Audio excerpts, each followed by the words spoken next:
It started with her laughter, different, distant, and just a little too bright. Not the sound I'd fallen in love with, but something sharper, more curated. I'd never been the jealous type. I trusted Charlotte completely. 12 years married, a home we built from scratch, 2 kids, and a rhythm that felt, if not exciting, at least secure. But something had shifted. It wasn't just how late she stayed at work, or how her phone now seemed surgically attached to her hand. It was in her silences. The long pauses after simple questions. The way she looked at me like I was interrupting something important, even when she wasn't doing anything at all. One Tuesday evening, while she was folding laundry, her phone buzzed. She flinched. I glanced up in time to see the screen flash. Oliver. No last name. No emoji. Just Oliver. Work stuff, she mumbled, already turning the screen down and slipping it into her pocket. My stomach tightened. That's when I knew. I didn't ask? Not yet. I just smiled. Everything okay? Fine, she said too quickly. I stood up, kissed the top of her head, and went to the kitchen. Poured a glass of water I didn't want. Stared at the sink until the buzzing in my ears calmed. That night, I couldn't sleep. I listened to her breathing, steady and soft, while my mind filled with images I didn't want. Her hand in someone else's. Her laugh in someone else's ear. I told myself I might be wrong. That doubt was more dangerous than silence. But by morning, I couldn't ignore it. I opened a blank file on my laptop and titled it Truth. Not for her. For me. Because if the life I was living was a lie, then I deserved to know every single detail. Charlotte's routine had always been consistent, predictable in the way comfort is. Morning runs, almond milk lattes, weekly Zoom meetings with her marketing team that she always took from the guest room. But lately, her patterns had sharp edges. She stayed late on Thursdays now, claiming budget reviews ran long. Her phone never rang when I was near. And her calendar, once shared openly, had gone mysteriously blank. I didn't snoop. Not yet. But I did begin noticing the absences she didn't explain. A perfume she never wore around me. A new blouse I hadn't seen her buy. I asked about the blouse. Oh, it's old, she said, waving it off. I just haven't worn it in a while. I nodded. Logged the lie. That weekend, she left her phone unattended for a moment. In the bathroom, door locked, shower running. I moved quickly, not to read, but to photograph. 3 message previews from Oliver. I snapped the screen. One read, I can still smell you on my jacket. My pulse didn't spike. My hands didn't shake. I simply returned the phone to the countertop and walked into the hallway like nothing had changed. I opened my laptop, added the screenshot to the Truth folder, timestamped it, dated it, labeled it, shower text, Saturday, 7:14 a.m. I began keeping a digital journal, not of feelings, but of facts. GPS pings. Receipts she discarded too quickly. A wine bar on a Tuesday when she said she had a book club. I wasn't building a confrontation. I was building a timeline. Because if I was going to lose my marriage, I wasn't going to do it. In the dark. I'd make sure. She saw herself clearly. Before it was gone, I installed the tracker on her car one Friday afternoon while she was inside Target. It was no bigger than a lighter, magnetized, discreet, practically invisible unless you were looking for it. I wasn't proud of it. But pride doesn't survive betrayal. That night, she told me she was heading to a work dinner, big campaign meeting, early drinks before Monday's pitch. I kissed her goodbye at the door. Watched her pull away. 30 minutes later, I watched the tracker blink to life on my laptop. She wasn't heading downtown. She took the bypass toward Belridge, 20 miles in the opposite direction. I zoomed in. Hotel Arliss. Familiar. Boutique. Candlelight restaurant in the lobby. High ceilings. Very discreet. I didn't follow. I just watched the icon blink, unmoving, for 2 hours and 28 minutes. When she returned home later, she was humming. Tossed her keys on the counter, kicked off her heels. God, that team is exhausting. We didn't even talk work. Just wine and venting. I nodded. Sounds like a good night. She kissed me. Her lips tasted like someone else's breath. I logged the data, the timestamp, the distance. I cross-checked her phone's calendar entry. Dinner with Monica plus Evan, the Birch Room. Another lie. That weekend, I checked her dry cleaning. A receipt in the pocket. Hotel Arliss, room 318, linen blouse, 1 item pressed. She hadn't even bothered to hide it. That told me everything I needed to know. This wasn't an accident. This was a routine. She wasn't hiding it because she didn't think she had to. She believed I'd never look closely enough to see her. that I was still the man who took her stories at face value. She had no idea. I was already writing my own. I began crafting the narrative like a novelist, each chapter carefully labeled, every detail precisely stored. I wasn't looking for revenge. Not yet. I was collecting the evidence of my own erasure. It was in the way she smiled at her phone and didn't know I was watching, in the way she began applying perfume before her supposed video calls, in how her body recoiled slightly, subtly, when I reached for her hand in public. She was slipping away, piece by piece. But she didn't realize I was documenting the disintegration in high definition. One night, she left her laptop open on the couch while she showered. A rare mistake. I sat down, heart calm, fingers steady. Open tabs told me more than she ever had. Airbnb, private cottage 2 hours away. Reservation confirmed. Message thread with Oliver Hart. Counting down. Just us and no guilt this time. No guilt. Just us. I forwarded the confirmation to myself, closed the tabs, and returned the laptop to sleep mode. When she came back, towel wrapped around her chest, she smiled. Movie night. Of course, I said. Your pick.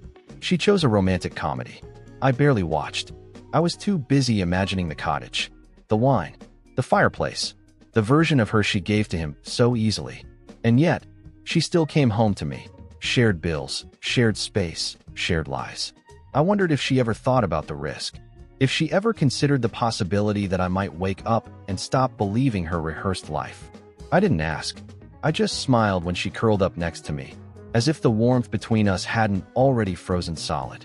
She thought the cottage would be her escape, but it would become her stage.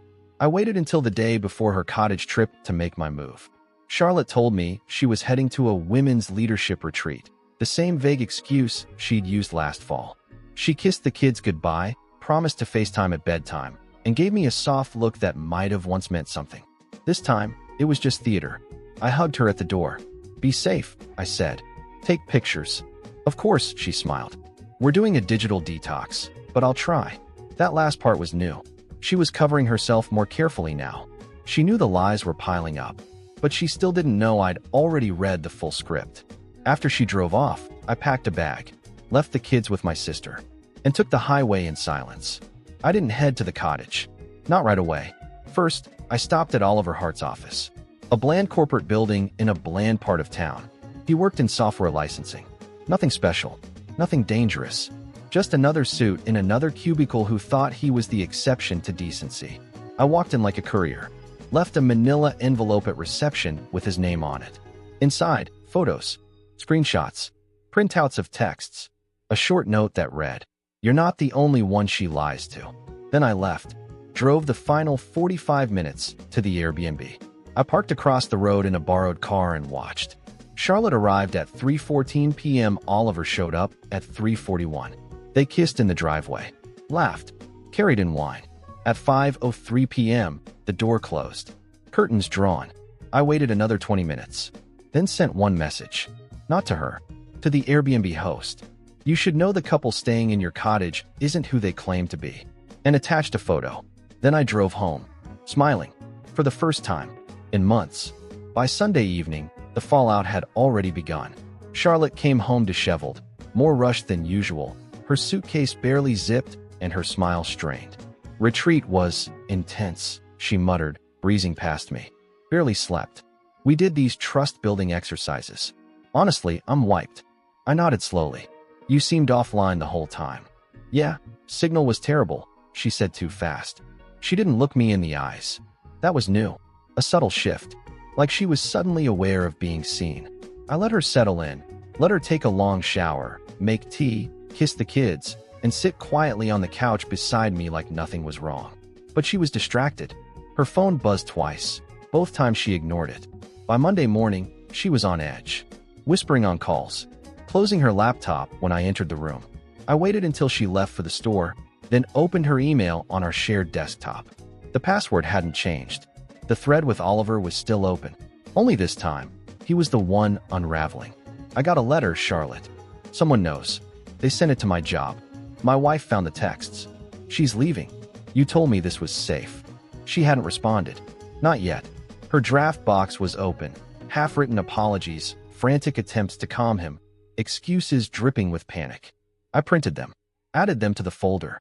Later that night, she tried to seem normal, sat beside me with a glass of wine, her smile distant, hollow. "You okay?"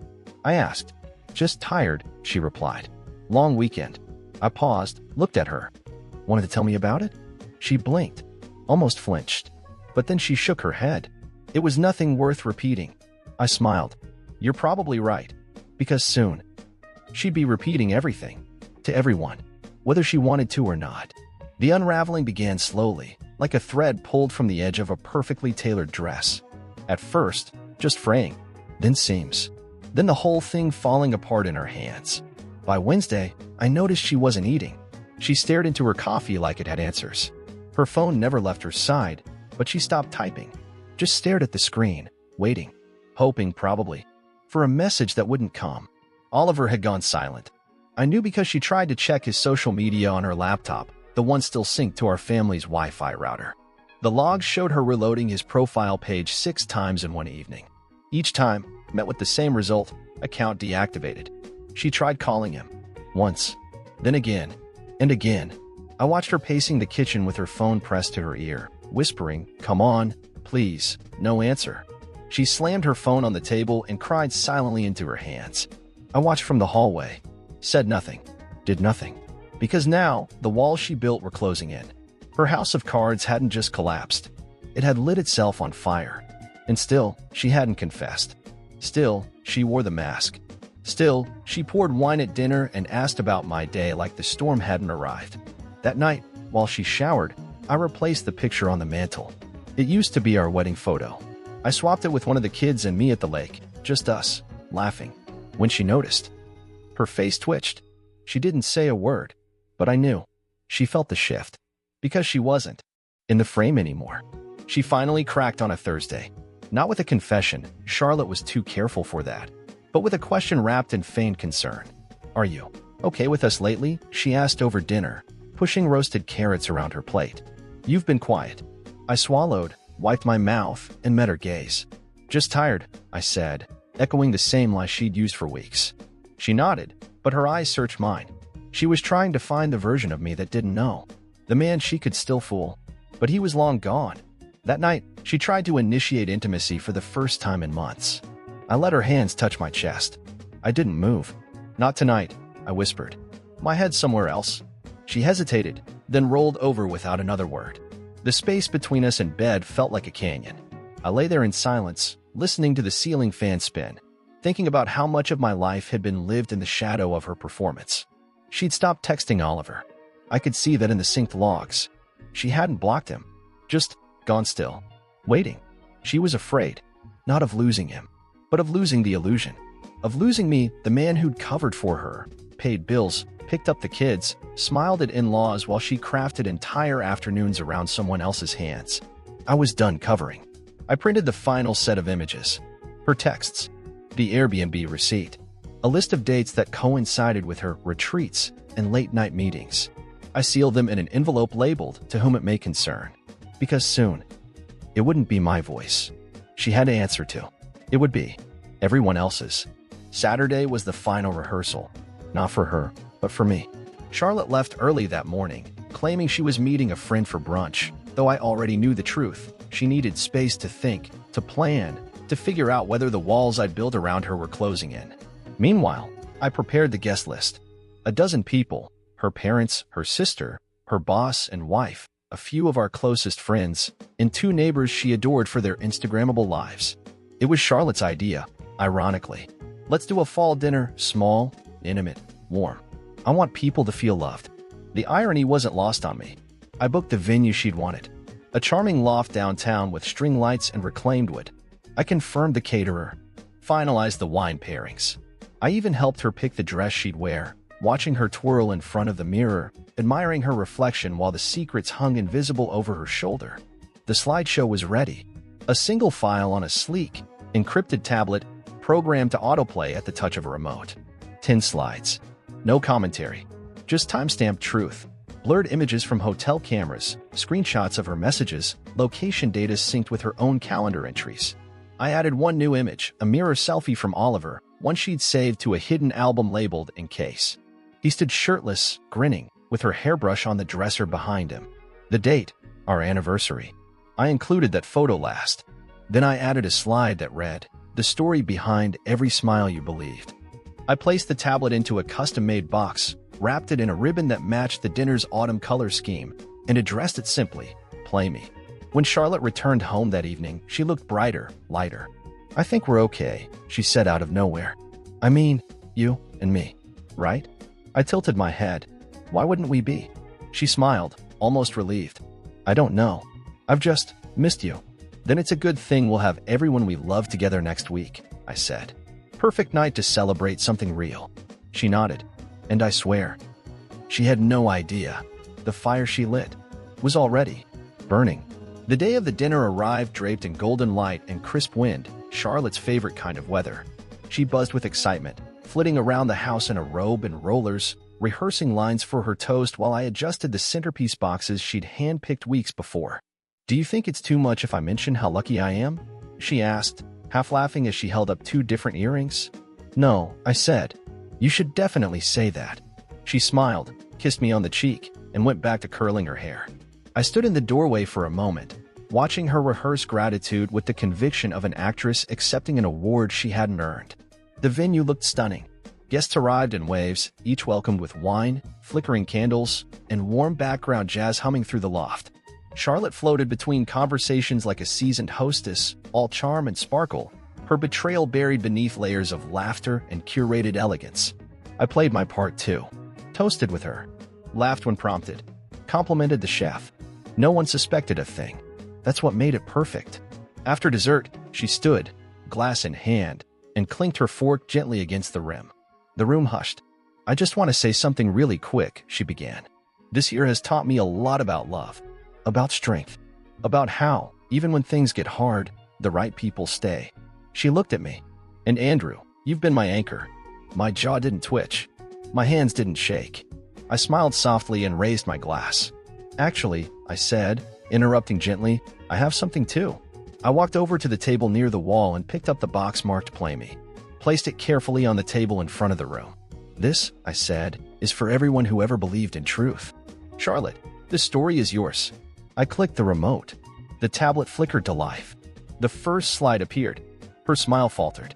And then the truth stepped into the room, wearing her perfume. At first, no one moved. The screen glowed gently in the center of the room as the first photo faded and Charlotte, walking hand in hand with Oliver outside the cottage, time-stamped and dated. Her eyes widened. A faint gasp escaped someone's lips. A friend? Her sister? I didn't look. I just watched her. Watched the panic bloom behind her eyes as the second slide appeared, a message exchange. "Oliver, still thinking about your hair on my pillow. Charlotte, you make me forget where I live." Someone whispered, "Oh my God." Charlotte opened her mouth to speak, then closed it. Her wine glass trembled in her hand. I kept my distance, leaning against the far wall, hands in my pockets. I'd rehearsed this moment 100 times. I didn't want rage. I wanted revelation. Slide 3, the Airbnb invoice.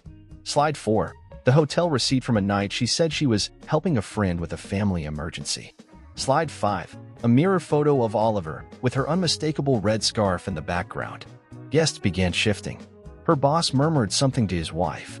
Amanda, our neighbor, clutched her phone with both hands like it might float away. Charlotte finally spoke. "Andrew, turn it off." Her voice was sharp, cracking. "Please, don't do this." But the slideshow continued. A final slide now.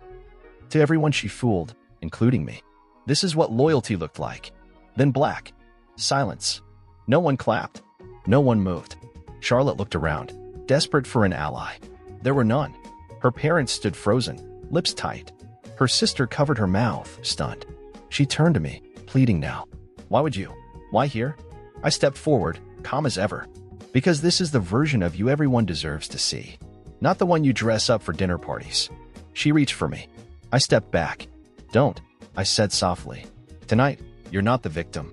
And with that, I left the room, leaving her to sit in the wreckage she created. I didn't go home that night. I didn't need to. The house wasn't hers anymore. It was a crime scene of layered betrayals and thin apologies I'd stopped believing months ago.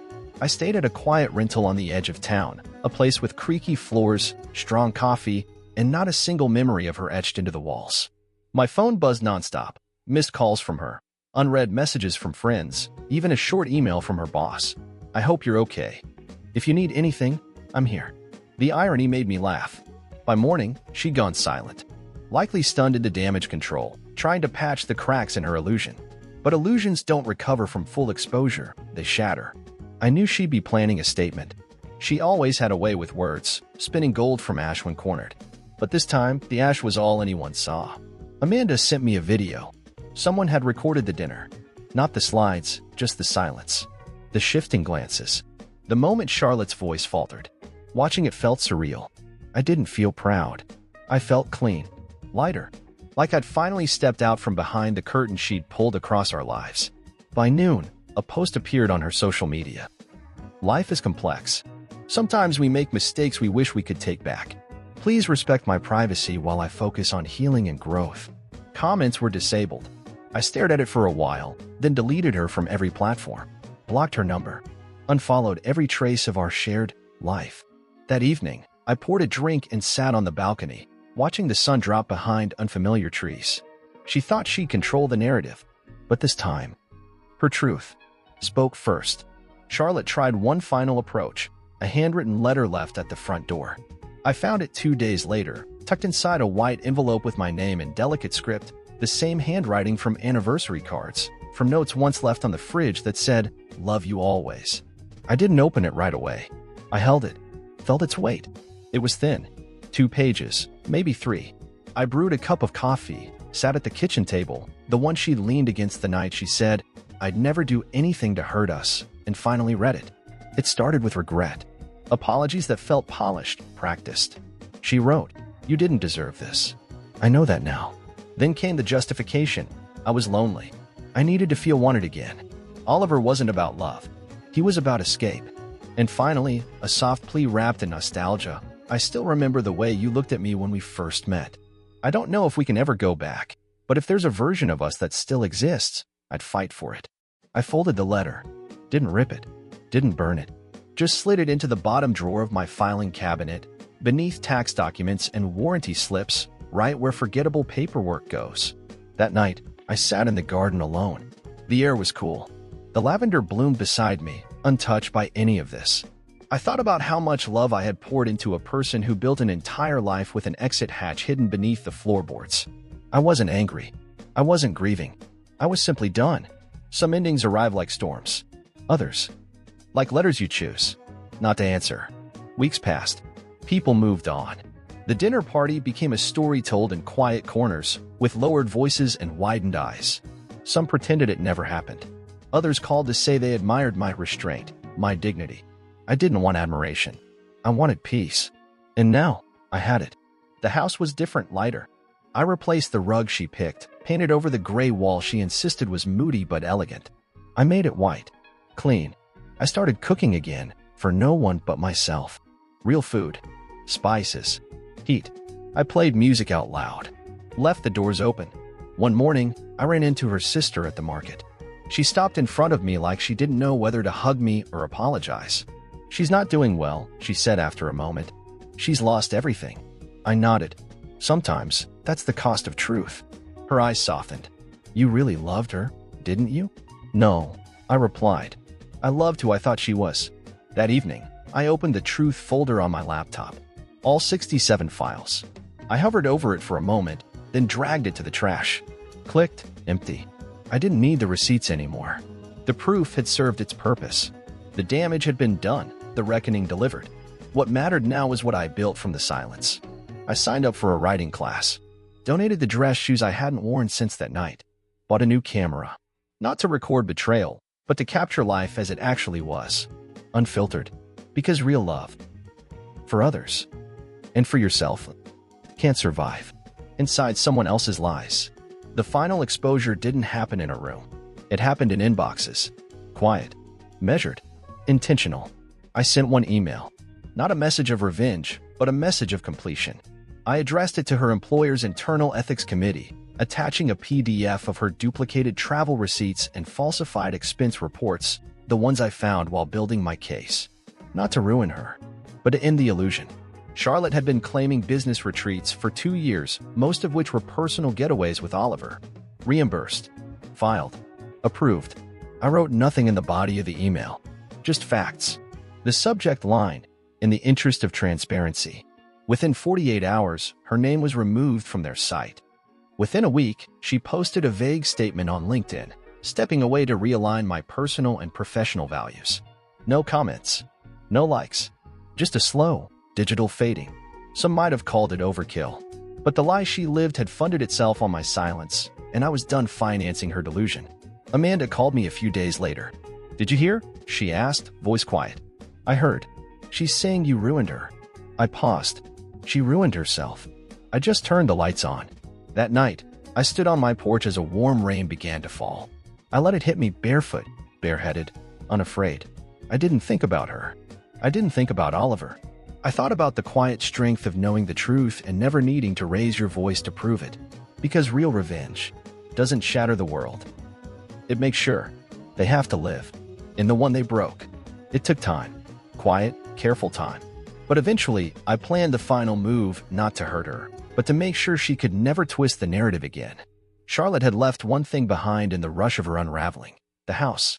Legally, she still held partial ownership. She hadn't contested it during the initial filings, likely too focused on salvaging her image to notice the fine print.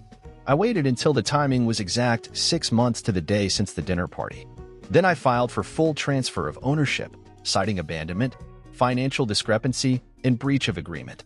The documentation was thorough. I'd been collecting it in silence for months.